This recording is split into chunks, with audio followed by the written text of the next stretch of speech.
La banque peut-elle m'obliger à prendre l'assurance qu'elle propose lorsque je demande un crédit immobilier? La réponse, elle est non. Ils ne peuvent pas le faire. Ils n'ont pas le droit, et ça depuis 2010 quand même, on est en 2025. Il y a des lois successives qui vous ont protégé et qui ont normalement en tout cas ouvert le marché pour que vous puissiez venir avec l'assurance de votre choix. Ça, c'est ce que dit la loi. Malheureusement, on le voit beaucoup dans vos commentaires où vous êtes très nombreux à expliquer que la banque vous a obligé à prendre leur assurance. Et dans ces cas-là, c'était sous couvert que le taux soit maintenu, sous couvert de « vous êtes sûr que vous voulez votre crédit ?» Bref, ce genre de pratique ne devrait plus avoir lieu, je suis désolée. Je ne mets encore une fois pas tous les banquiers dans le même sac, heureusement.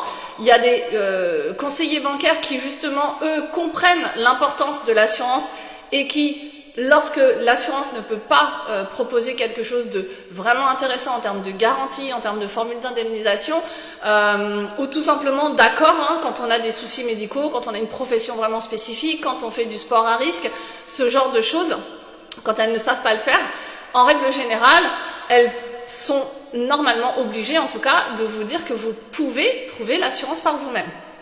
Ça, il y en a quand même qui le font, heureusement, mais c'est vrai que moi-même, je suis confrontée très régulièrement, malgré des dossiers avec de la pathologie, c'est-à-dire que vraiment j'ai des dossiers avec des gens qui ont des maladies, des traitements, qui ont eu des accidents, qui ont certaines invalidités, etc., où la banque dit, de toute façon, tu fais quand même la mienne, c'est comme ça et c'est pas autrement. Alors, concrètement, moi, je dis toujours que pour pas se fâcher, faites l'assurance et que quand au moins vous avez un refus de leur assurance, l'avantage c'est que vous avez déjà trouvé une assurance par le biais de mon cabinet, par exemple, et la banque ne pourra pas s'opposer effectivement à ce que vous veniez avec la vôtre. Et c'est ça qui est vraiment dommage aujourd'hui, c'est de ne pas pouvoir travailler systématiquement en bonne intelligence les uns avec les autres, parce que concrètement, il y a quand même beaucoup de dossiers qui sont refusés pour raisons médicales, sportives ou autres, à partir du moment où on veut vraiment déclarer correctement les choses, et que là, la délégation est totalement acceptée parce que la banque aura travaillé sur votre dossier, pour certains elle aura déjà ouvert les comptes, si vous êtes un nouveau client, et au bout de 3 semaines, vous avez un refus de leur assurance, là, tout le monde pour ses branle-bas de combat, vite, il faut trouver une assurance, débrouillez-vous par vos propres moyens pour trouver.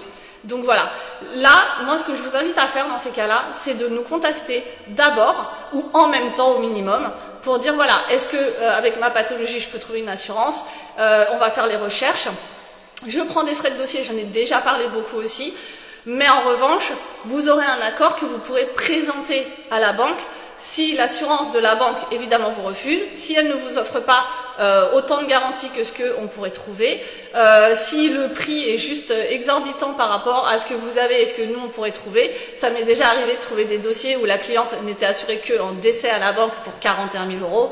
On a fait décès, perte totale irréversible d'autonomie, donc ça faisait quand même une garantie de plus, on était à 17 000. Donc vraiment, ça, c'est des choses où il ne faut vraiment pas hésiter et dire « Ok, j'entends, tu peux m'assurer, mais moins bien que ce que j'ai trouvé tout seul, donc prends ma délégation. » Et c'est comme ça, ils ne peuvent pas vous obliger. Je sais très bien que vous avez tous peur de ne pas avoir votre prêt immobilier, ce genre de choses, mais vraiment, il y a des choses, il y a des lois qui vous protègent, et tout ce qu'on vous dit à l'oral, encore une fois, quand on vous dit que de toute façon le taux ne pourra pas être maintenu, que si vous venez avec votre assurance, vous n'avez pas votre prêt, etc. Tout ce qu'on peut entendre à l'oral, demandez des écrits.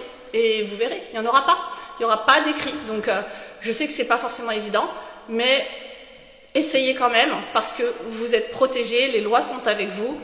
Et on ne peut pas faire n'importe quoi en fait. On parle d'assurance, on parle de prévoyance s'il se passe quelque chose, et c'est tout l'intérêt de la banque que vous soyez bien assuré. C'est l'argent qu'elle vous prête, donc autant que vous soyez mieux assuré. Alors il y a beaucoup de dossiers sur lesquels effectivement on va attendre la signature du notaire et tout de suite résilier leur assurance, mais c'est bête, honnêtement, c'est dommage parce que ça fait beaucoup de paperasse. Et puis, dans tous les cas, il va falloir quand même si vous signez chez le notaire, admettons demain, moi je reprends le dossier à partir de août pour éviter les doubles prélèvements, le temps de faire les recommandés, le temps des échanges avec la banque et le délai de 11 jours, enfin de 10 jours que vous devez attendre et signer le 11e jour pour envoyer l'avenant à l'offre de prêt que vous aurez eu. Vraiment, il y a tellement de choses qu'on peut faire. Enfin voilà, en tout cas, n'hésitez pas en commentaire à me dire comment ça s'est passé pour vous. Et puis, on va essayer de faire bouger un peu les lignes. Allez, je vous souhaite une bonne journée.